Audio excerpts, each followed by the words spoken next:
Las 8:42 en este Gobierno de la Mañana, Gobierno de la Z101 en la edición de este miércoles 1 de marzo. Es el momento de nosotros presentar la participación y el comentario de nuestro compañero Rosendo Tavares Villalobos. Gracias, José Luis Mendoza y Cervantes, querido y distinguido coordinador del Gobierno de la Mañana. El saludo para don Álvaro Arbelo, la hora de don Álvaro todos los días 6 a 7 para cerrar el Gobierno de la tarde, toque de queda. Ayer escuchamos el ponderado análisis, comentario de don Álvaro sobre el discurso del presidente Luis Abinader. Acertado comentario ayer de don Álvaro con respecto a ese tema que definitivamente sigue concentrando el debate nacional, esa alocución del presidente frente a la reunión conjunta de las cámaras legislativas, pero en definitiva un discurso dirigido a todo el país. El saludo para don Bienvenido Rodríguez Durán, para Bienchi, para doña Isabel, el saludo para todo el equipo del Gobierno de la Mañana, el saludo para todo el país de aquí y el país de allá. Quiero comenzar precisamente con un tema referente al discurso del presidente. Tengo varios temas internacionales, pero he visto que la reacción política al discurso del presidente, sobre todo en lo que tiene que ver con lo que para mí fue la parte cumbre del discurso, que fue el planteamiento del presidente a la convocatoria de un pacto nacional, de un acuerdo país, para reunir, vamos a decirlo así, una opinión unánime, una posición unánime de la República Dominicana frente al tema de Haití. Ese planteamiento del presidente fue recibido a unanimidad por la opinión pública como un planteamiento muy importante. Y prácticamente todos los medios en sus editoriales ayer, por ejemplo, coincidían en la importancia de ese planteamiento y la necesidad de que realmente el país asuma una posición unánime frente a este tema. Ahora vemos la reacción de los partidos políticos y parece ser que el presidente tendrá que realizar un esfuerzo importante para poder llevar a todo el mundo a la mesa y tratar de generar esa concertación nacional. Los partidos se quejan, primero dicen que la política exterior del país es responsabilidad del presidente de la República y que él es el que debe de mantener las posiciones del país frente a la situación haitiana. Y se quejan de que en el pasado reciente han sido convocados al Palacio Nacional para firmar otros pactos más o menos parecidos a este que se está planteando. Hay que recordar cuando fueron los presidentes, dirigentes de los principales partidos políticos, toda la sociedad civil, fueron convocados al Palacio Nacional, fueron allí y firmaron junto al presidente y junto al gobierno una especie de acuerdo también para tratar el tema haitiano. Dicen ahora la dirección de los partidos políticos que eso se quedó en el aire, que no se implementó nada y que básicamente todo eso se desvaneció. Y yo creo que de alguna manera eso tiene cierto asidero. Y por eso ahora el presidente, que retoma ese planteamiento y que lo hace de una manera tan enérgica en ese discurso de antes de ayer, tiene la encomienda, la responsabilidad de no permitir que eso caiga en el vacío ahora. El presidente tiene ese tema ahora, él no lo puede dejar morir. Tiene que casi de manera inmediata movilizarse y hacer una convocatoria ya específica. Y no solo la convocatoria, sino llevar a la mesa de conversaciones, que yo estimo que si él se lo propone lo va a lograr, llevar ahí un planteamiento específico para que entonces el país lo discuta. Yo creo que él lo puede lograr, pero tiene que ponerse en eso, no hacer el planteamiento en el Congreso y luego a ver lo que pasa, no. Y en función precisamente de la reacción política a ese planteamiento, es donde yo entiendo que el presidente debe, bueno, pues, asumir ese tema sin mayores dilaciones.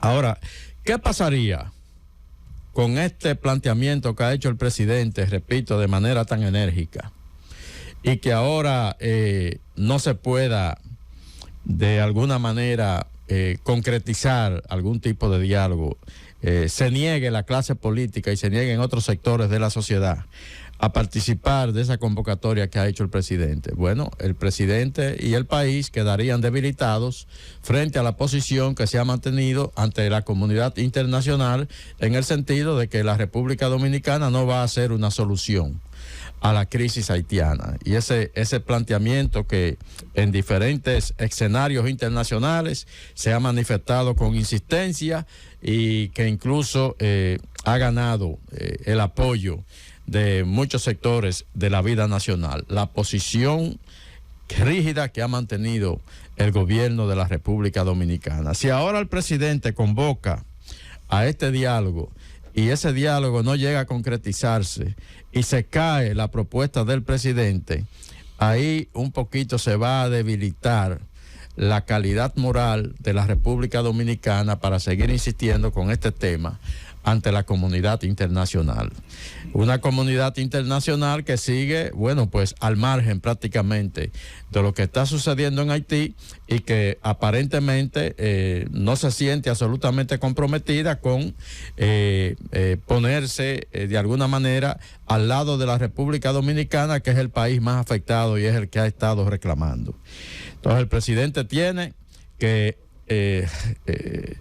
concretizar esa convocatoria, dar pasos determinantes hacia convocar, dar pasos determinantes a concretizar ese planteamiento y esa discusión, porque de lo contrario, luego les resultará difícil presentarse otra vez ante foros internacionales a hacer las mismas exigencias que han sido ya tradicionales en los últimos meses, y yo diría que en el último año y pico. Y los partidos políticos tienen que saber, uno entiende la posición que ellos quieren mantener ahora, porque hay que recordar también que vienen unas elecciones ahí casi ya, y que esto de alguna manera podría ser favorable al presidente, al partido de gobierno en términos políticos de cara a las próximas elecciones, pero ellos tienen que saber que ese definitivamente es un tema país, que no es una situación que va a terminar de una vez, que la República Dominicana va a tener que seguir durante buen tiempo enfrentando esa situación,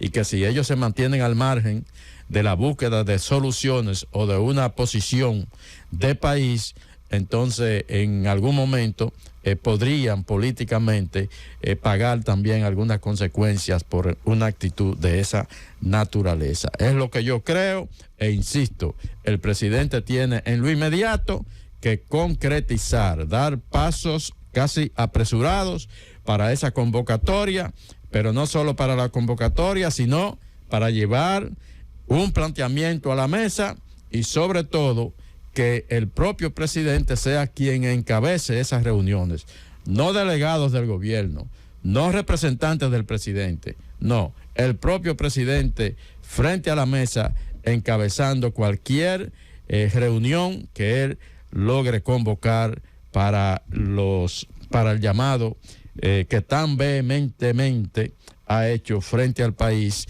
en un escenario pues tan importante como el de la presentación o rendición de cuentas ante el Congreso y ante el país. Por otro lado, pasando a la arena internacional, un accidente de trenes en Grecia, un mortal choque de frente entre dos trenes, uno de pasajeros y uno de carga. Dicen que de la misma compañía, Hellenic Trains, compañía griega, un error humano, dicen los informes de prensa. Dos trenes que se desplazaban a muchísima velocidad sobre una misma vía y en dirección contraria. Chocaron de frente, violentamente. Qué barbaridad. Hasta ahora se contabilizan ya, esta mañana hablaban de 36 muertes alrededor de 80 heridos, y dicen que la situación en cuanto a fatalidades podría aumentar con el paso de las horas. Son de esas cosas que uno no entiende en tiempos tan modernos ya, una falta de comunicación tan grave como es. Dos trenes sobre un mismo riel en dirección contraria frontalmente. Murió la tripulación de ambos trenes y ha muerto. El de pasajeros llevaba más de 350 pasajeros. Una realidad, una situación, la verdad que sumamente delicada. En mi segundo comentario voy a tratar otros temas, sobre todo la creciente tensión, porque ahora mismo el tema Ucrania, la tensión no es entre Rusia y Estados Unidos, o Estados Unidos, la Unión Europea y Rusia. La tensión básica ahora está centrada entre Estados Unidos y China, porque dice la inteligencia norteamericana que cada vez es más real la posibilidad de que China entre en la guerra supliendo armamento militar a Ucrania, y que eso sería una situación sumamente grave.